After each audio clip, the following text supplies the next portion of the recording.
I'm so thrilled that you all came. Many of you are in my class. I'm Professor Fisher. I teach capstone alongside Professor Sawyer in the back, as well as brand strategy, customer relationship management, all the things within integrated marketing and communications. And I'm absolutely thrilled to be putting this on today with the Webby Awards. We are very lucky, okay? And so I have notes because I want to drop some brand names and I want to get them right. So, of course, we have NYU alumni from Stern here to speak with us today. Nick, who I'll introduce in a minute. He's amazing. His career is worth following. His work is worth following. And he's here today to talk with us. Their Webby Talks is the Webby Awards produces this worldwide, and it's a thought leadership roadshow, really. And so we are very lucky to be the next stop here, right here in Midtown. He has been at Audible, National Geographic, PBS, Universal Pictures, YouTube, LinkedIn, and many more, I'm sure. So now we're here at NYU, and it's amazing to have him here, along the roadshow. So we thank him, of course. We thank Christine. We thank Michael. We thank Tasneem and Marissa for helping us put this on, and it's going to be fantastic. So before I introduce Nick, I want to set the stage up a little bit, okay? So we are talking about trust the process, trust the generative process, okay? So I want to frame up this idea of trust for a moment, okay? So I'm going to pull out, the Merriam-Webster definition here on trust. We define trust as confidence and reliance, okay?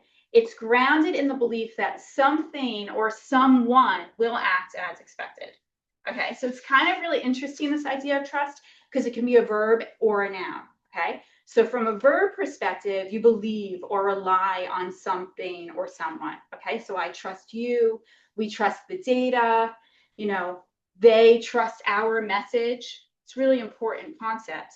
As a noun, trust is confidence or belief in someone. So trust is essential to relationships.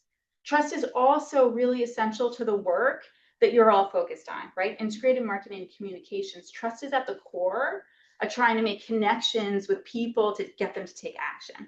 So trust is huge. And I want to frame up a question, and then I'll hand it over to Nick.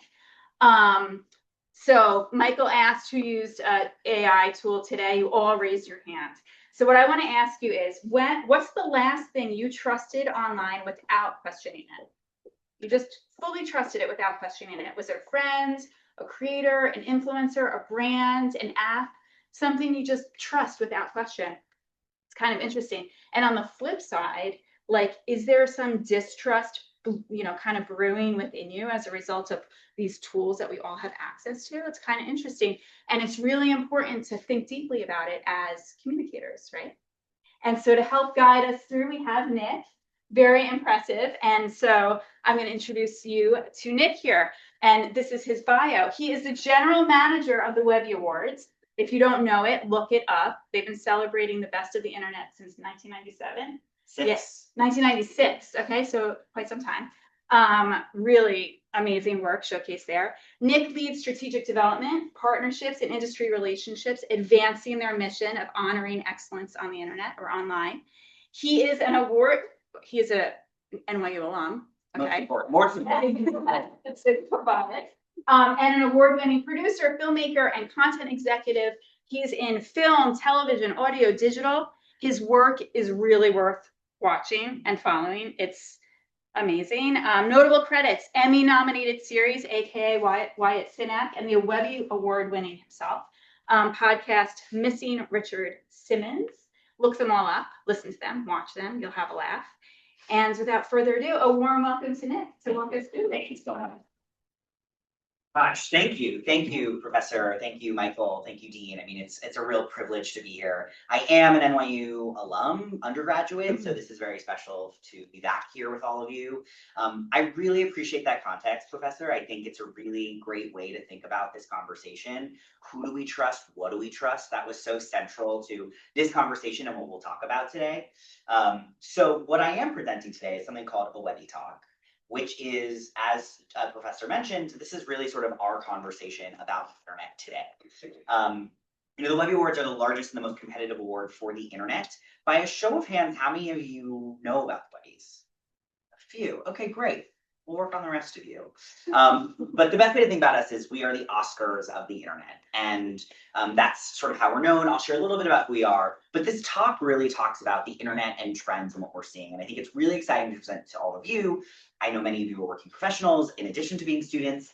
So really this is meant to be something to consider and to inspire as you all make your own work for the companies you work with, and especially make work on the internet. So what we'll do is I'll share a bit about the Webby Awards, who we are and why we do this conversation. I think that context is important to why we lead conversations around the world with brands, agencies, studios, platforms, creators about this work. Then I'll get into the talk. Again, that's really where we think about trends and how the world is responding. And then Cheryl and I will have a conversation, and hopefully we'll open it up as well for questions that come up. I think Cheryl posed a really great conversation at the top about what you all trust. Very curious to know what that is. And we did work on this presentation in partnership with Meltwater. Meltwater is a media monitoring and social listening platform. I don't know if any of you have worked with them. They are a great data and analytics platform that allows you to listen to the internet. So they were really helpful in basically creating insights for us. They analyze about 1 billion pieces of content across social media, which I'm seeing some nods. Maybe I imagine you might be familiar with Meltwater. But it was really helpful for synthesizing insights into how the internet feels about trust. So as mentioned, this is me, very kind bio. I'm here standing in front of you. That's a photo of me. I am the general manager of the Webby Awards. I run the Webbies, and that includes all of our events, our programming, our awards, our award show. But that's actually me holding my Webby. I am a Webby winner. Prior to my time at the Webby Awards, I won a Webby for a podcast I produced called Missing Richard Simmons, which for someone who makes work on the internet, it often feels like you make something and it goes into the void. You know, the internet is vast. But the Webbies really cease to exist to allow celebration of the work that you make, whether you're a marketer, whether you're a creator, whether you're an advertiser, whether you're a filmmaker, a podcaster. The Webbies really are there to celebrate that work. You know, we are, as I mentioned, the largest international award that honors international excellence. Every year we get 13,000 entries from 70 different countries. We have sort of a year-round global view of what makes something really excellent on the internet and also what audiences trust. We are known as the internet's highest honor that was bestowed upon us by the New York Times. It's something that we take very seriously. I did mention that we are known as the Oscars of the internet. We used to say that, and then the Oscars sent us a cease and desist. So we don't do that anymore because it was true. But this is a very big year for us. This is actually the 30th anniversary of the Webbies. I was saying, Cheryl, you know, this we launched in 1996, and now 30 years later, we are the most comprehensive award for the internet. And when we launched in the 90s, we honored just websites because that's what the internet was. But now, 30 years later, we honor all different types of industries. I'm sure many industries that you all work in today. We still honor websites, but we also honor video and film. We honor advertising, media, and PR work. We also honor podcasts, social media, games, apps and software, immersive experiences. Last year, we introduced a dedicated suite for creators and influencers. And this year, we have a dedicated suite for AI.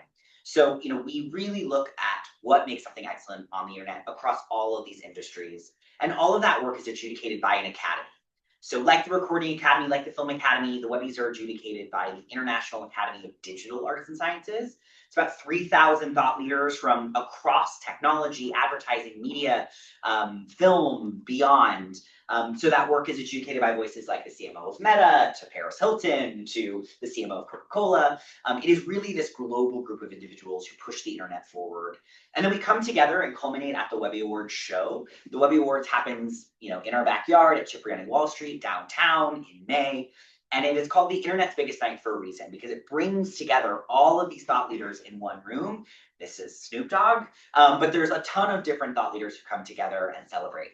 Now, if you are new to the Webbies, for those of you who may be less familiar, we are known for our 5-word speeches. So when you win a Webby Award, which of course all of you will, you're only allowed 5 words to accept your award. It's kind of our thing. So take a look at last season just to give you a sense of what we're all about.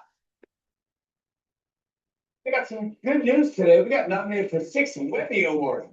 Pop off, my social queens. Webby Award?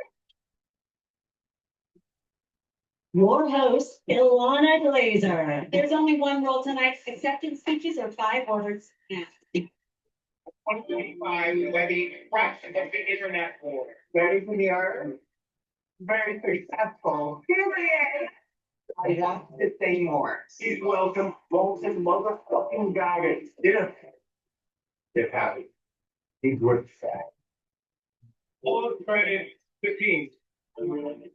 Great work. But Great client.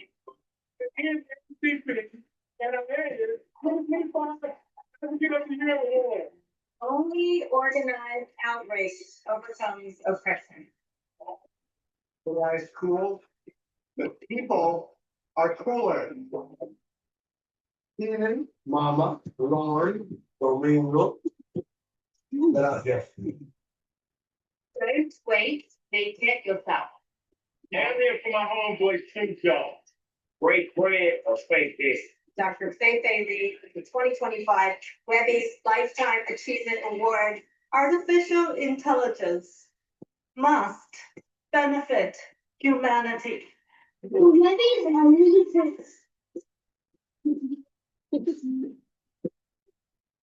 So we have a lot of fun with Webby Awards, as you can tell, but that's who we are. That's why we do this. And that's why we also put together the Webby Talk, where we really look ahead and think about how we're all engaging with the internet, how we're using it. And I think, the big story our team couldn't deny last season as we were putting this together was that of artificial intelligence. I saw all of you raise your hand when you said that you use the technology, and that tracks. That's sort of where we are in culture. But the truth is, there's a lot of big feelings around AI. There's a lot of hype. There's a lot of skepticism. There's great opportunity and there's great risk. But at the center of so much of these conversations is that idea of trust. And online, we are trusting so much less of what we ever trusted before, and AI only makes that more complicated. So that led us to this conversation, trust the generative process, really looking at how this moment in time, this AI revolution, is actually turning trust into the internet's most valuable currency, and also making credibility really a gold standard. So what we'll do is I will share a little bit about how trust was built on the internet. Some of you might not know this, but it wasn't built overnight. It took a lot of time. There was a lot of earning that trust, but in many ways that trust has eroded, right? And AI has really impacted that. We'll share also how AI is impacting that and changing this in very exciting and also complicated ways. And then we'll share a framework. Our team encountered that there are 4 principles that have driven trust to building millions of people to trust, billions of people to trust on the internet. And we think that those are also keys to using AI in ways that build trust for your audience. So we'll also share some case studies about how others are successfully applying them to AI. So let's go back in time. As I mentioned, the Webby Awards have been around for 30 years. We've seen a lot. We've seen hundreds of thousands of projects. And most notably, we've also seen technology change, sometimes almost yearly, monthly, right? Technology advancement happens so quickly and so often. And while this AI boom can feel really overwhelming, rightfully so, this isn't really the first time we've seen this happen, right? We haven't sort of seen it at this scale, but the truth is many of us have been skeptical of these early innovative moments, right? Think about electricity. We didn't trust electricity at first. This is actually artwork from the late 1800s. As you can see, this is an imagery of electricity and madness and mayhem, and I don't know why everyone's dying, but that horse is dead. But this was called an unrestrained demon. And this was really because we were really scared and skeptical. We didn't know what electricity would provide for us. We certainly didn't trust the internet when it launched. This is from the mid-90s, an article in Newsweek magazine in the States, boldly claiming that the internet is a fact. Now, again, when things are new and unproven, be it electricity, be it the internet, be it recorded music, which was also very scary for many of us, there's a lot of skepticism for good reason. There's a lot of risk and there's a lot of unknown. Here's a video from the mid-90s also exploring how much we didn't trust the internet. Does it bother you at all that these are all people that you don't really know? I mean, that everybody's signing on and having these conversations and whining together or griping together or whatever. With people that, I don't know. It is group therapy of the 90s. Well, as I mentioned, I have no desire to be a part of the internet because I feel like I'm so inundated with information all the time that I don't want more. So that is Katie Couric, who is a very, very famous journalist. Some of you might know her. Yes, she did say, I have no desire to be part of the internet. Katie Couric is now a Webby judge. So, like billions of others, Katie Couric learned to trust the internet, but it took time, right? It took a lot of trust. Think about the early internet. Some of you probably remember, we put our trust in institutions, whether it was .org, .edus, .govs, the institution signaled our trust through domains. And as the internet grew more mature, different experiences grew our trust. Think about eBay, right? How many of you use eBay today? Yeah, most of us, right? eBay launched in 1995. And by 1996, they had reviews, right? You could sort of review strangers and build that credibility with someone you never met. It was a way to really establish trust in commerce. Also, think about Google Maps, something most of us use today. With the advent of a smartphone, it allowed us to give us autonomy. It allowed us to find our way. We could always find our way home and sort of drive our journey with the help of autonomy. And this built trust because it put the power in the user's hand. And when people feel more in control, they feel safer and more willing to engage. And early Facebook was actually built around transparency, right? So some of you might remember, probably a lot of you not, but Facebook was really built around you subscribing and joining based on your school email. So you had to have the credibility of your school email. You signed up also with your real name, and that sort of made you accountable for what you said. So you trusted it to put your photos there, your locations. There was an option on Facebook where you could say, you're in a complicated relationship with someone. So you would also share your messy relationships on Facebook.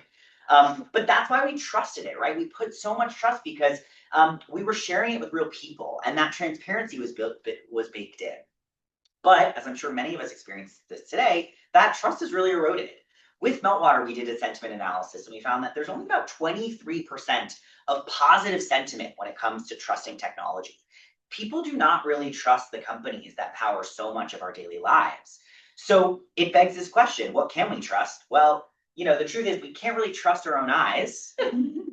This is what we're seeing on the internet, deepfake slop of all different types. You might see the Pope wearing a parka jacket. You might see a Labubu eating Dubai chocolate. It's hard to know what we're seeing. And the truth is we have some real trust issues. AI has created this real fragmentation of trust.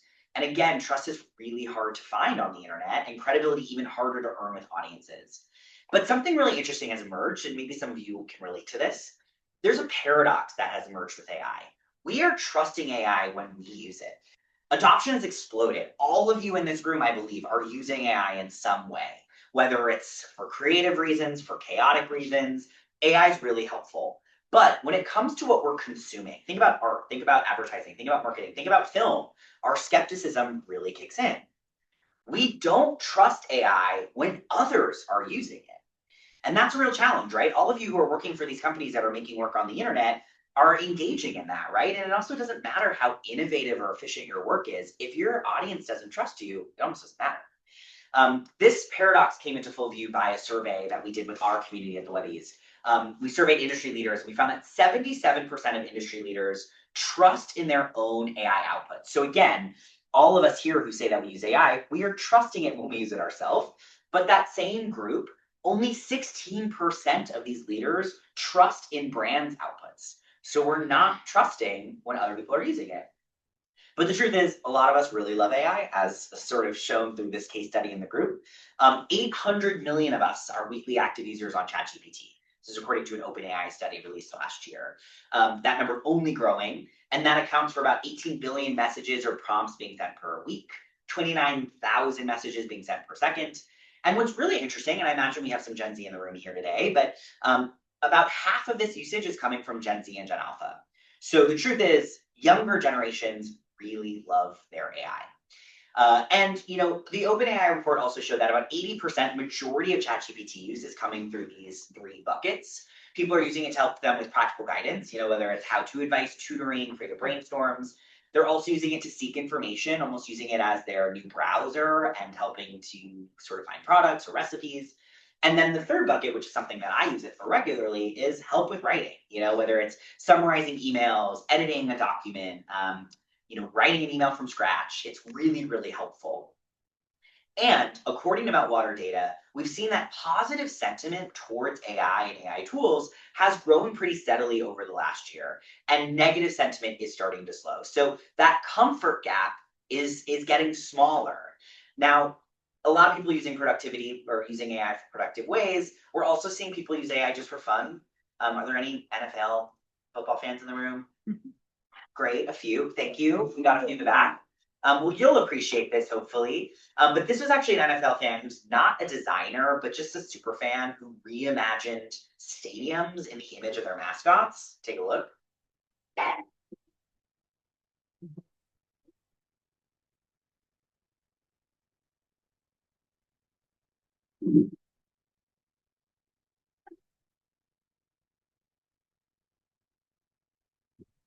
This is also 20 minutes long, this whole video. It's gone repeatedly viral on social. And now there's like versions for the Premier League, for Major League Baseball. I mean, it's across every sports vertical you can think of. But different ways of people using the technology. And listen, the truth is there's also a good chance some of you are using AI in very untraditional ways. Just gonna leave that here. Maybe some of you have a romantic relationship with one. There's no judgment, of course, but the truth is we are trusting AI when we use it ourselves. But again, we are not trusting it when others are using it. So when it comes to brands, companies, organizations, we get really skeptical. So I mentioned I use AI quite a bit to help me with writing my emails. Don't worry, they're all personally looked after at the end of the day, but it's a really great use case for me. However, if I receive an email that was written with AI, I don't trust it. I'm sure many of you also feel like the death of the M dash, right? It's incredibly useful to us, but we just don't trust it on the other side of it. Same thing with using AI to brainstorm or design. It's really empowering, right? Really helpful to our processes. But when we consume AI generated content or slop, it often feels really inauthentic. So consider also that often when outputs aren't checked, they can be biased or harmful. So that's the paradox. AI unlocks so much opportunity and potential, but creates a lot of risks for trust. Now, how is that showing up online? I'm sure all of you might go on your feeds and go to the comments immediately to see if something was AI generated. Well, that is happening now en masse. Consumers are now flooding brands' comment sections with the question, is this AI? On anything that is remotely, seemingly AI generated. This is an ad for Tower 28, which is a beauty brand. This is made with real women. These are not synthetic models, but that doesn't actually matter.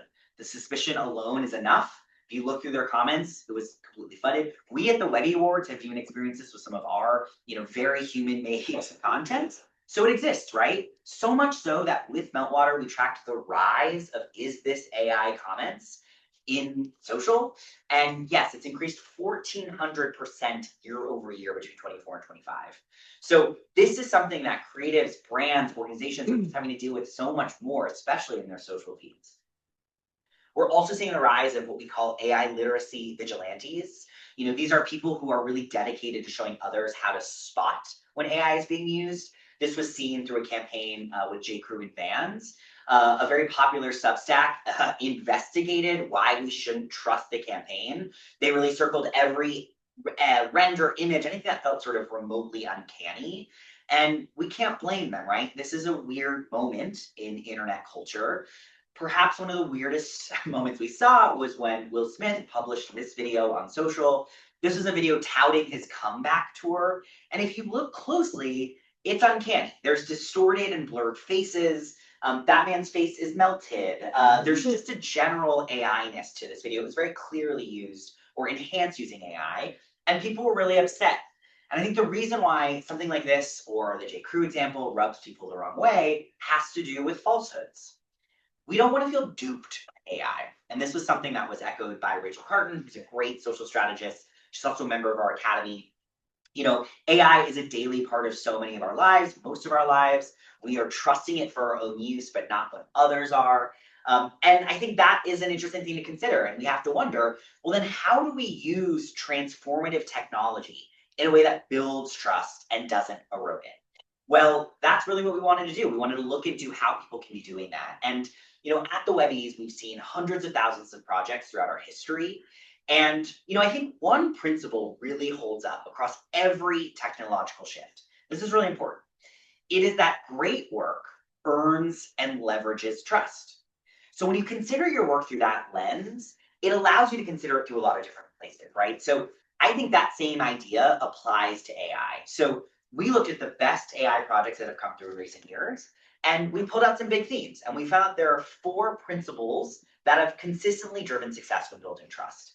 And that is credibility, leaning on what you're known for, what your proven expertise is, Utility, solving a real problem, offering utility to people in ways that are valuable.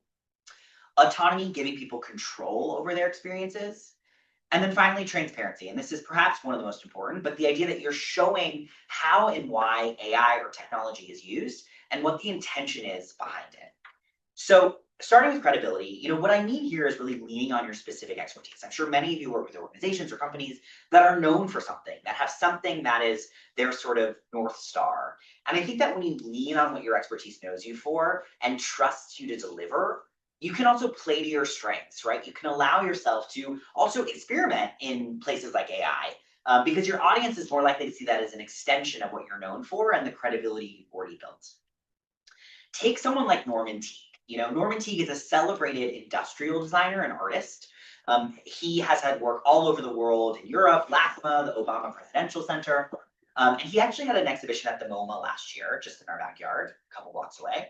And he used generative AI to reimagine design histories. So he took iconic furniture pieces and really considered them through a Black point of view and reimagined what would have certain design histories looked like through a more diverse perspective. So look at what he had done.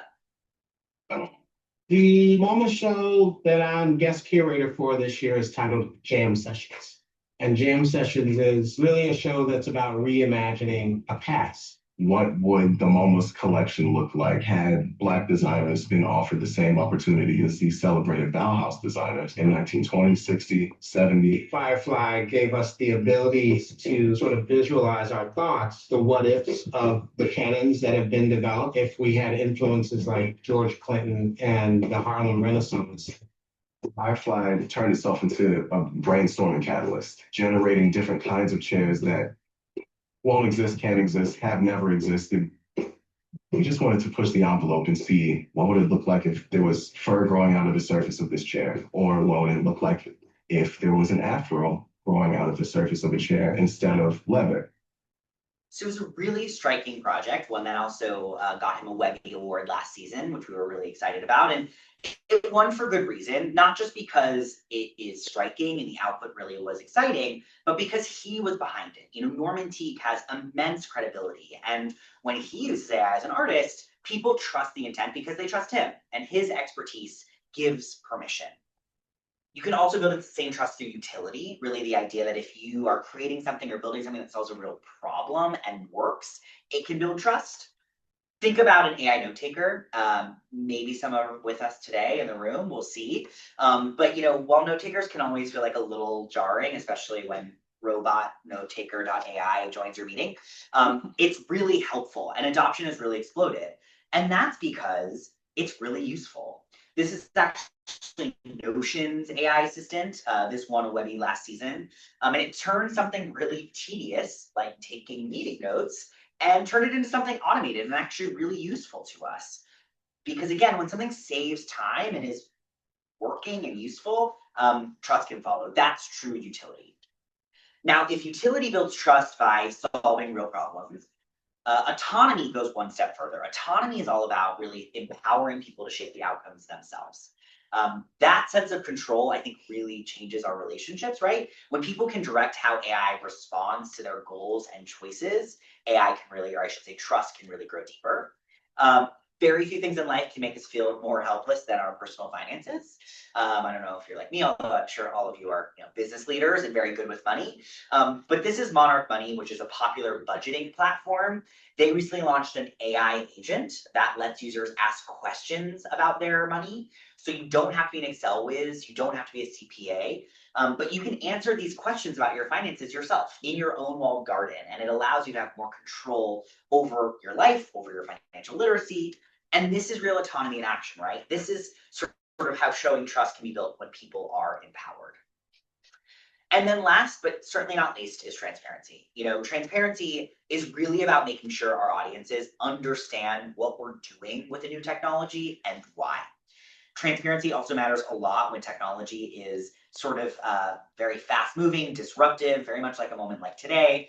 That's when uncertainty is at its highest. So brands, organizations, creators, people who are open about how they're using AI and specifically where it's applied, what it's trained on, where human oversight fits, They're really building trust by showing that they're not making the process invisible. They want you to know what they're doing and why. Now, that said, AI transparency and disclosures are some of the biggest questions facing the industry today. There are no current legislations around this, so companies are beginning to show what openness can look like. Whether that is publishing AI transparency reports, which we've seen a lot of companies do, to publishers and platforms like TikTok or Meta, actually labeling AI generated content.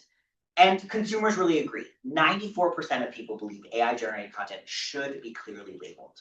And very similarly, according to a study by Sprout Social, 62% that they trust a brand more if it disclosed their use of AI. So, I think really what's happening here is people don't want to be tricked. And the truth is, there's a wide continuum to the use of AI and how it's being expressed in marketing and comms. There's one end of that spectrum, which is using AI to be a tool and something that helps remove tedium and helps with workforce, to generating synthetic media.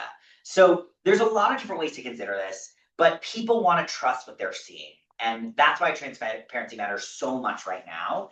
And to be clear, the way that we consider transparency today is going to look very different than it will in 5 months, years, 5 minutes. This is how quickly that technology is changing.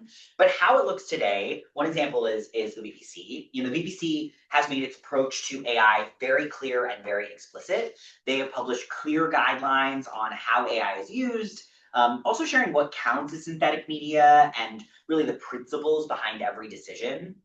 So what they're doing in practice is they're labeling AI-assisted content whenever the work might be seen to mislead or misrepresent. And that includes how they're showing AI across news, factual programming, even sports. And I think what their message is that even as AI gets more invisible and more convincing, audiences deserve to know when and how they're using it. Now, in the advertising world, we saw this example last year that we thought was really interesting. This is Ritual, which is a supplement company. Maybe some of you know them. They are a brand that is truly about transparency. They're about sort of human-backed studies, traceable ingredients. And so they did a campaign recently called "In a World Full of Fakes, Ritual Gets Real with AI." And what they did is they concepted this and executed it fully in AI. So they used Google VO, an AI model, and they wanted to show how their transparency, can be leveraged as a form of trust. So here it is.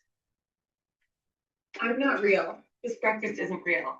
These psychotically well-behaved babies are simply a bundle. Aren't you cutie? I'm fake and loving it. Couldn't be real. Because my child isn't playing twisted mind games to score an extra hour before bed. Also, I have a tail. Pregnancy was the best 9 months of my life. No one's ever tried to sit on my lap in here.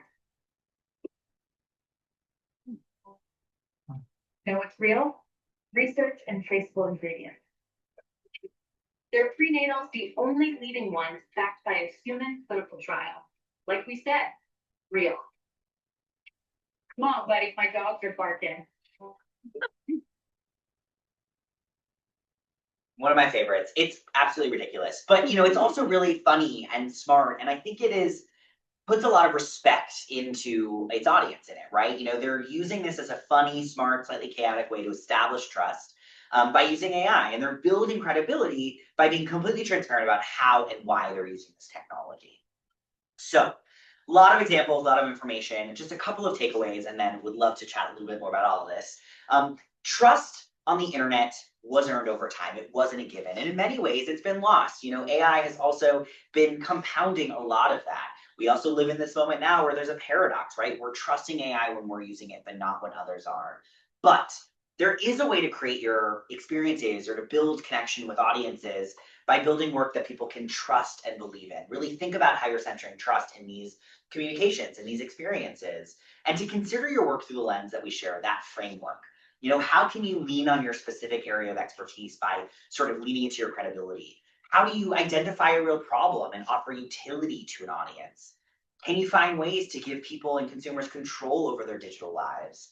And then finally, being open and clear about when and why you're doing something new and how you're using the technology. These are the same principles that people have used on the internet over time to build trust, and we think that they're really keys to using AI in ways that make people believe you and trust in you. Now, in the words of Dr. Fei-Fei Li, at our Webby Awards ceremony, she said a very sage 5 words. She said, artificial intelligence must benefit humanity. And that really stuck with us. Dr. Lee is the co-director of the Stanford Human-Centered AI Institute. She also co-founded World Labs. She was also named as an architect of AI by Time Magazine. We were thrilled to recognize her with our Lifetime Achievement. And these 5 words are so simple, right? But she's right. And I think the truth is, the way this is going to happen, the way that AI benefits humanity, is by bringing applications, experiences to people in ways that earn and build trust. You know, that framework we showed today is really a roadmap in doing just that. So thank you all. It's been such a privilege to be here and talk about this. You know, I'll just give a shout. You know, NYU is actually a part of our Webby winning community. And so for those of you who are working with NYU, might be interested in submitting your own work, we'd love to have it in the mix. Also, for those of you who are working at companies or organizations that are making work on the internet, we'd absolutely love to see that work in the competition. We had a deadline on Friday, but Christine, my colleague right here, is always happy to talk to you guys about work. We do have a couple extra days if you are considering submitting that work. But now, I would love to chat. Yes, we have Q&A. So thank you. That's fantastic. Okay, so Q&A will come from all of you. I have questions prepared, so I'll get it started, but I want to pass it to you too. Michael's going to help me. Awesome. And so yeah, we have 20 minutes, so ask away. Okay. Thank you. That was fantastic. This is so fun. I feel like I'm on like. Yeah, we're Katie Couric today. Okay, so let's start maybe with the question I opened up to the audience with. Yeah. I'm curious from your point of view, what is the last online communication you trusted without question? Yeah. It's a really intense question, right? Because I think it begs, what do we trust right now on the internet? And I will say, I trust my friends, you know, my community of people that I know very closely, you know, when they publish something on the internet or if they repost something, I trust it because I trust them. There are people that I, you know, have spent 20, 30 years getting to know. So I do think that someone close in my source is really someone I could trust on the internet. I also really trust the New York Times. You know, I do think that even as media has evolved, something like an established media brand like that is something that I really can trust. But it usually starts with a friend. Starts with a friend. How about everyone in the audience, when you thought about what's the last thing you trusted, without question, did friends come up? Show of hands. Or any other? Yeah, we have one in the back. I reconnected with an old colleague and friend on LinkedIn yesterday, and I trusted that because I hadn't talked to her in a long time, and I wanted to reconnect, and I knew it was actually her on the other end. Yeah. Absolutely. Yeah. Do you think that's because like the relationship was developed through like in life, you know, in real life interaction? Yes. Because you were able to build that over time. Mm-hmm. Yeah. Yeah. I think It's that's been a also long time since we lived in the same city too. So even if it started, you know, in person, like it's definitely been more of an online friendship over the years. I think the humanity goes a long way, you know, the real sort of human-to-human interaction, which is so core to our experience. And I also think why the rise of creators has been really interesting because creators sort of create a parasocial relationship where you then sort of feel like, oh my God, I love Jake Shane is my best friend. I know him, even though I don't, but it might lead you to that trust because you feel like you have a personal relationship with them. But I think that humanity is really important. Yeah. Yeah. Okay, do we have any questions from the audience? Yes. Professor Sawyer. Hello. So OpenAI just announced that they're going to start putting advertising in ChatGPT. Yeah. And I'm just wondering how that impacts your presentation that you put together, and then what can we look for in the future, particularly with the advertising industry? Yeah. Did you see Anthropic's response through their advertising? Yeah. They have a great Super Bowl ad that basically clowned OpenAI for that, and sort of it's a great campaign. You know, it's a good question. I think it remains to be seen how advertising will play into AI models and advertising models, or I should say AI models. But I don't have a perfect answer for you, but I think that the way that I often see this technology reminds me a little bit of like a Photoshop or, kind of these old technologies that do kind of immerse into our workflows and into our daily lives. And so I can see there being a world where it becomes a little bit more seamless, but I think as advertising enters some of these models and the power of an AI model, I just think there has to be really thoughtful oversight of it and really sort of clear guidelines about how advertising will factor in. The Claude ad is really funny because it sort of mimics what an experience would be like between two people talking. And it's like you're talking to, your therapist about something, and then she's sort of like, oh, and by the way, you should check out this new grocery store, like, or whatever. That wasn't what it was, but it's sort of like, you want to make sure that there's sort of clear lanes, I believe, between, the actual AI sort of response and where the advertising fits in. But it reminds me also of like Google and search and SEO, so TBD. Yes. So with AI coming, I see, of course, like a lot of companies use AI to create advertisements or a header for their website. Yeah. What is your recommendation, like for companies? I'm talking about a medium-sized company to approach this. Like, will you say like they should market like also in the website, like this is AI generated, or will you say like if it's like really good done, just do it? Yeah. Because it is something all the companies do because it is also cheaper and efficient. Yeah. What would you recommend the companies how to approach this? I wish I had a one size fits all answer, because I think that even though transparency is really important to the process, it doesn't mean that always being transparent is going to win over your consumers. There was an ad in Vogue last year, maybe you saw, that Guess did, very clearly labeled AI generated models, really upset people.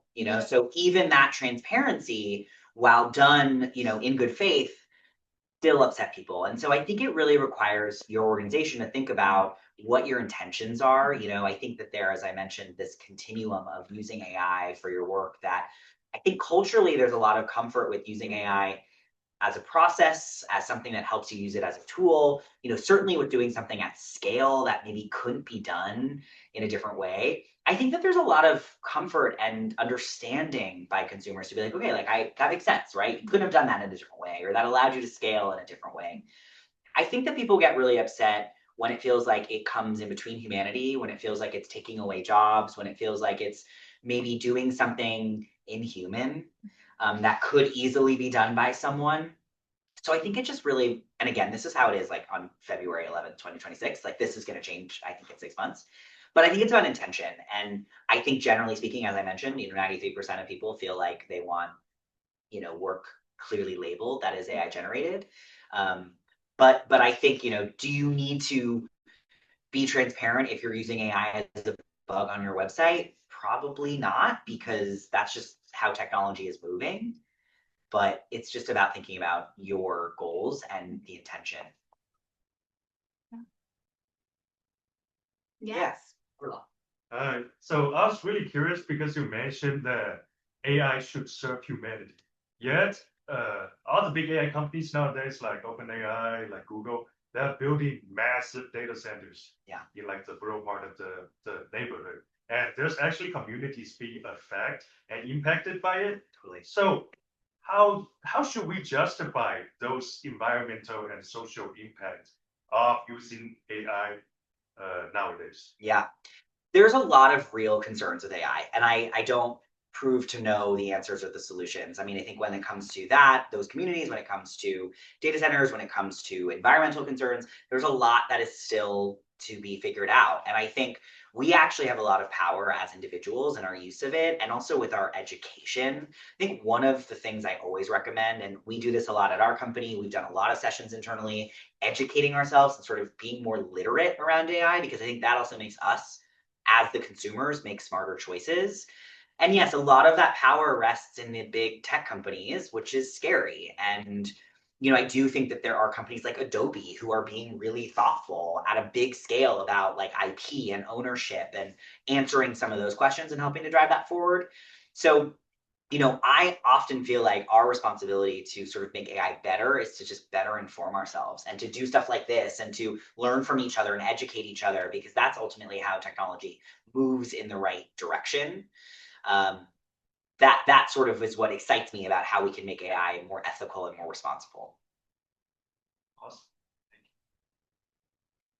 Well, I'll take one again, and then you guys keep thinking. So one of the things you mentioned is, one of your first takeaway point was the internet earned trust over time. Yeah. Like it took time. So I'm just curious, do you think today, when things are moving so much faster, and it just gets faster by the minute, do we have the luxury of time to build trust as we're working on brand campaigns, as we're working on our personal branding, as we're, on all the work we're doing on a daily basis? Do we have the luxury of time to build trust, or the luxury of even making mistakes? I'm curious what you think about that. That's a really great question. My instinct when I hear the luxury of making mistakes is we all make mistakes. And, that is part of learning and growing and evolving, is like you learn the mistake and you sort of course correct and figure it out. But it is true that we are moving really fast. And I think part of why we do this conversation is to really be thoughtful about how can you all adapt? How can you all be thoughtful about what your engagement to this technology looks like? And I think that it does move quickly. And I think the response that I don't recommend is be like, oh, I'm freaked out, I'm scared, I don't want to learn any of this. I think that the technology is here, right? And it's up to us to figure out how we wield it and how we use it. And so I would say that don't be afraid about the timing or the sort of urgency of it, but just learn how it can be your superpower, right? I think that is how our team has seen AI at its best, right? Is really as a tool to supercharge us as a human. Our own innate power and expertise that we have, it can make us better. I have really not, in all the time we've been doing this, and I think this remains true when I talk to leaders, AI is not really good on its own. It's just not. It requires human ownership and vision and creativity to steer it.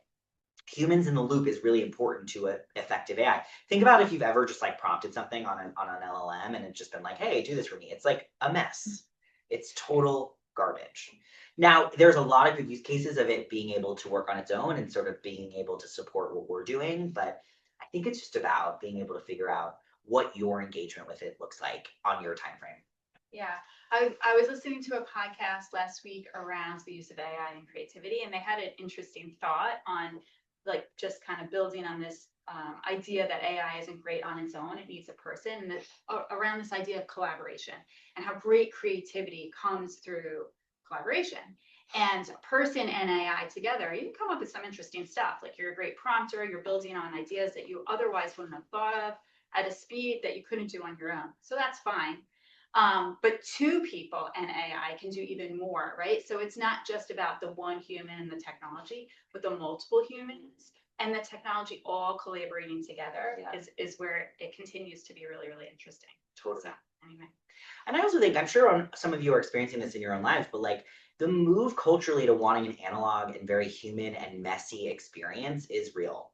And so this idea that both things can be true, like we can use the technology to help us be efficient and great, but ultimately a lot of us, especially for those of you who work in marketing or sort of having a direct relationship with an audience, like we want there to feel like there's soul in that conversation and humanity in that sort of end message. So I think it's just as important to have that human voice and that human creativity driving, or those two humans.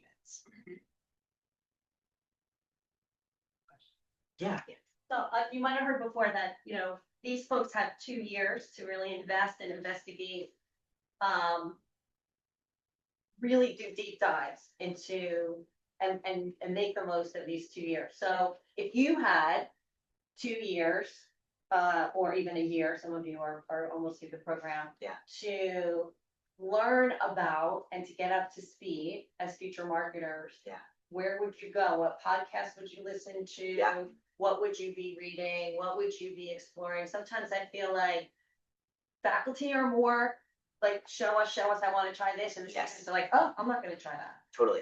So how can you inspire them to get their hands dirty, and what should they be getting their hands dirty with? Totally. Great question. I think it's so special that you all are in like a learning environment right now because we're all learning. It's like we're all sort of learning this together, and to be able to really focus on this technology and think about how it can make sense for you.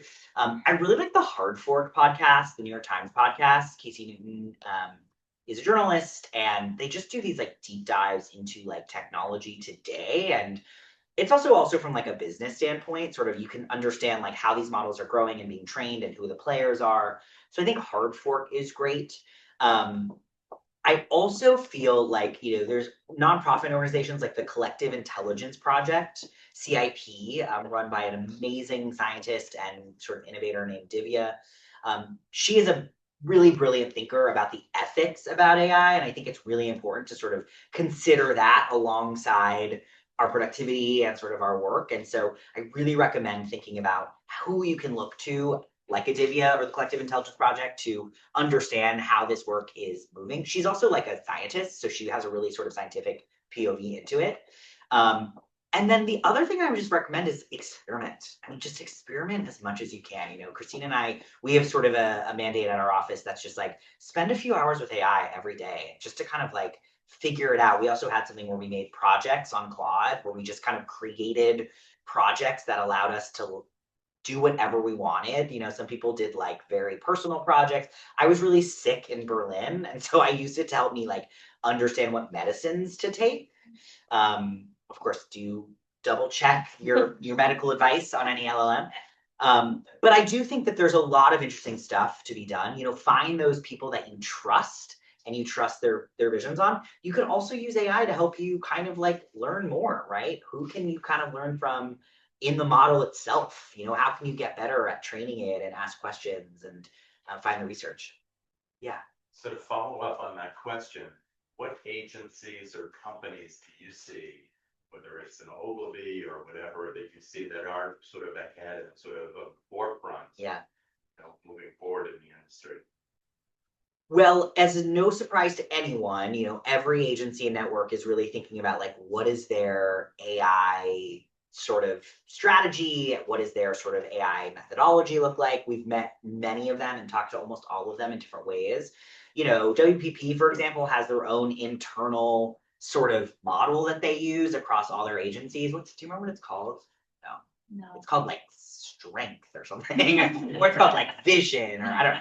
So there's a lot of people that are sort of creating these internal services that are great. I actually just did a Webby Talk yesterday with Good B. Silverstein and Partners, great agency. They are really thoughtful. They also have like an equity and inclusion team that works really closely with sort of their innovation group. And I was really excited about sort of how they're thinking about AI, not just in terms of productivity, but also in terms of like their ethics around it. A lot of agencies are sort of at the whim of their clients, who sort of say, you have to use AI. Or some of them are saying, don't use AI. And so some of them are taking cues from their team. Christine and I work a lot with the We Are Social team, which is a great sort of social focused agency. And I spoke at their sort of summit with their UK offices, and they were being really thoughtful, especially in the UK. There's such a different approach because regulation is moving so much faster. So, one of their principles is really like, all of their work with AI models has to be vetted through humans. And I think that's a really interesting way of framing it, right? Really putting that methodology together. So, GSP, We Are Social, those two stand out to me in just recent memory. Yeah. Great. Okay, but I'd like to add to the questions that were already asked, because, we are, as Dr. already mentioned, students that are either going to graduate 2 years or in a year. So when going into this real world marketing field, how do we set out in terms of, AI knowledge? What is it something that when going into you we should know about, or do we need certifications, or would you say that it's not really important that much because we've heard a lot of things talks as well about AI and how it's used in marketing? Yeah. I'm really curious for your thoughts too, as an agency owner and someone who works closely with hires. You have a thought on that? So I think it's really important to demonstrate that like you're intentionally innovative, right? so that you are experimenting and pushing boundaries. So I would always be looking to, work with people who are experimenting in the tools, know what's available to create different things, right? To write copy, to create video, to, polish imagery, whatever, as part of the creative process. I want to learn from the new talent as much as I want them to produce, you know what I mean, for the client. So it's really important that there's like a general curiosity and just experimental mindset, because you want to innovate. You want to like take what you've done and make it even better. And technology is a really powerful way to help you do that. So that's really interesting. However, I'll put my professor hat on. And for those in my capstone class, they're starting to get to know me a little bit more. Transparency is so important to me personally. I don't want to be duped. And as a user of various AI tools, you can kind of, you can see patterns. You can kind of recognize, they love ChatGPT too, I got you. But I don't want anybody to pretend to be something they're not, right? So like, always be the author of your work and feel confident that you're the author of the work. So there has to be like, a little bit of transparency, but absolute experimentation and innovation. That's what I would take. I totally agree. I think that transparency is really important.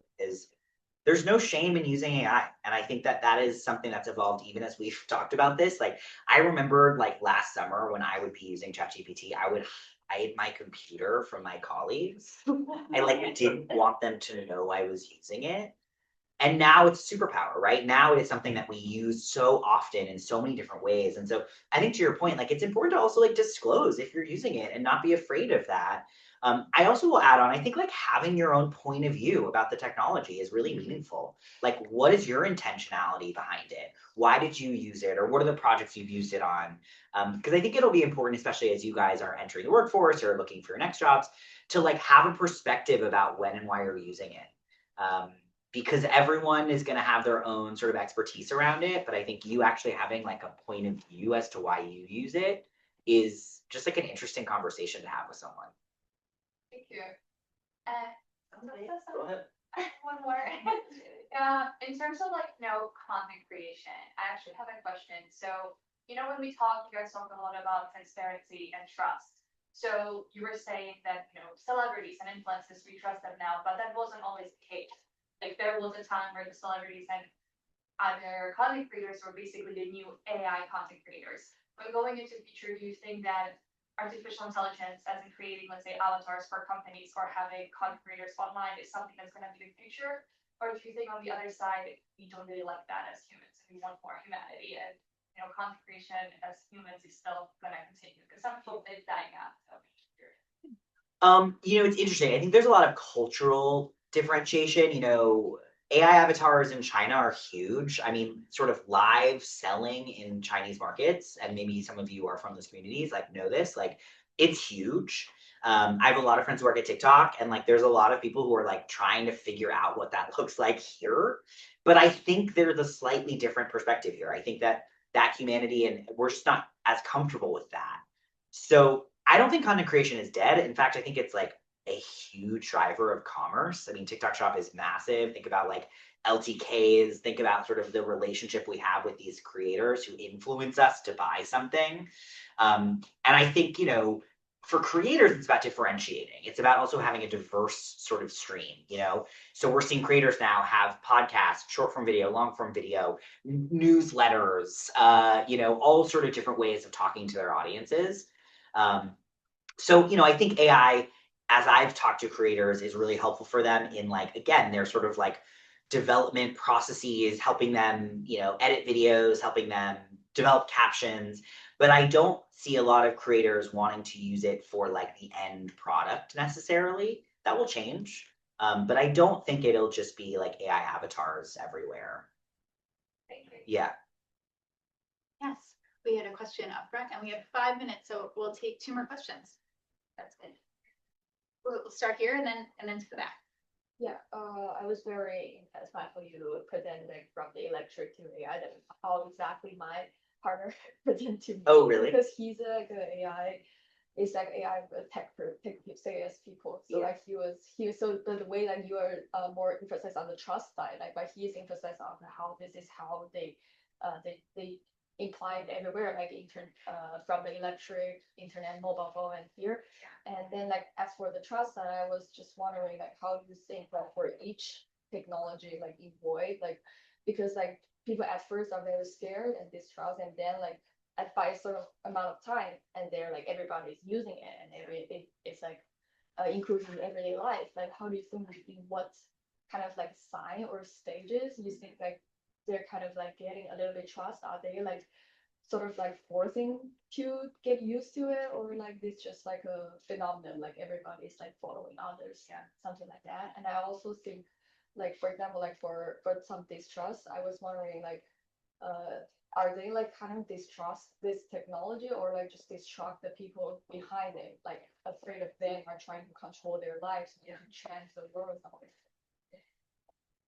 I think, listen, we trust and distrust for a lot of different reasons. We might trust an individual, a company, a technology. I think right now, because there's a lot of murkiness around like a black box to how some of these technology companies are moving, that breeds distrust.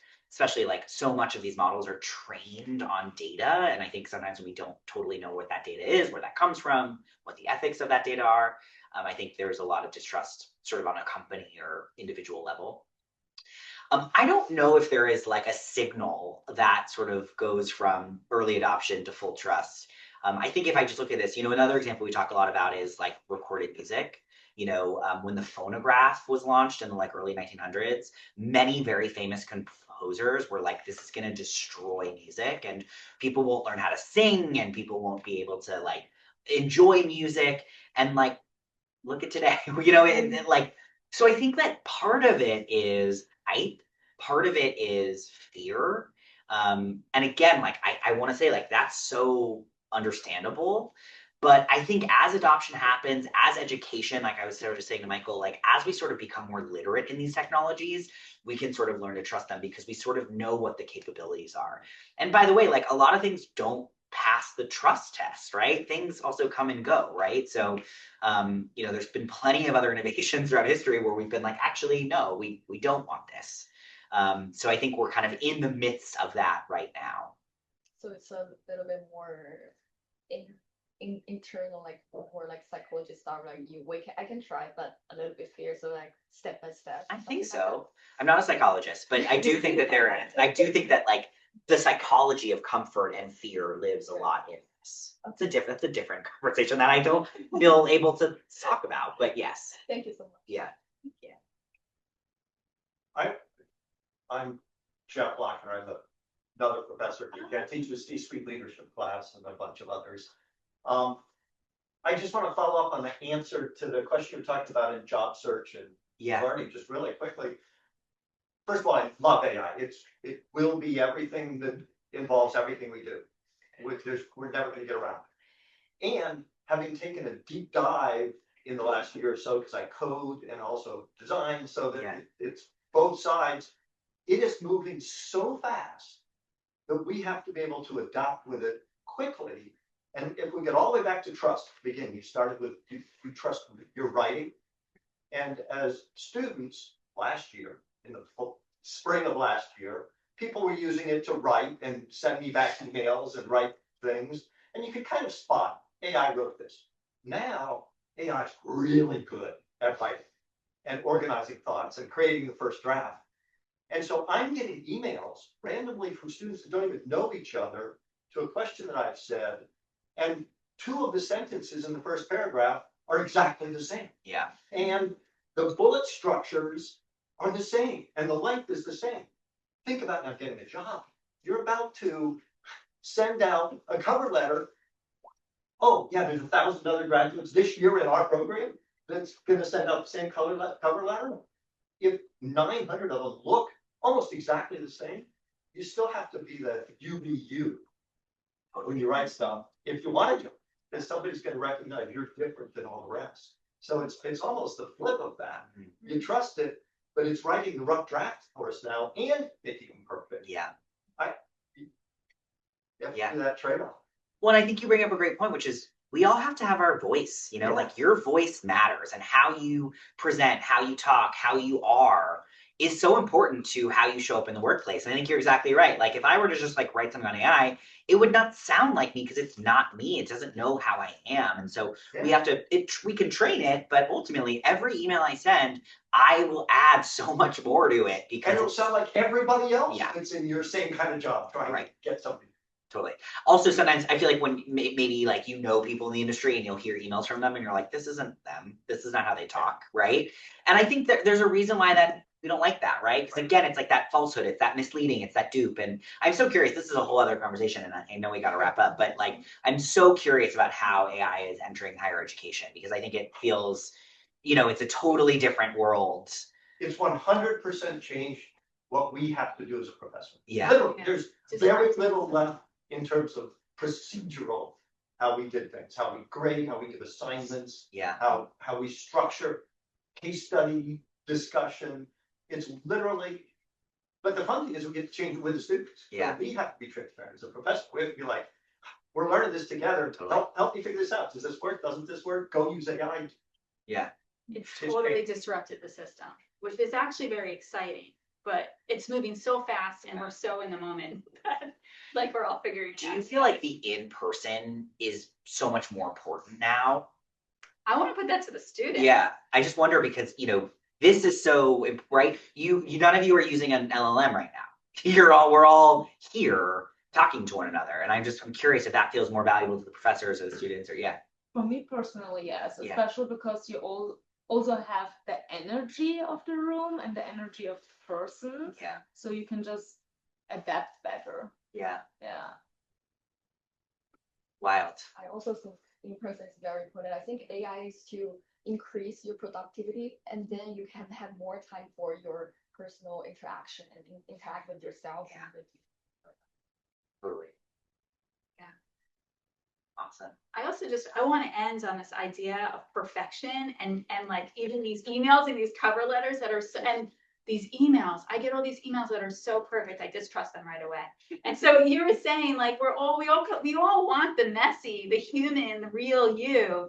So I don't know, your voice does matter, like Nick was saying, and I encourage you while experimenting with these technologies, like be you, because you're awesome, like and it has to come through. Your work has to come through. Nobody wants to sit around and read a bunch of prompt outcomes, like nobody. I don't think you do either. Yeah. So this was amazing. Thank you, Nick. This was really thought provoking, and we thank you so much. Thank you. Thank you.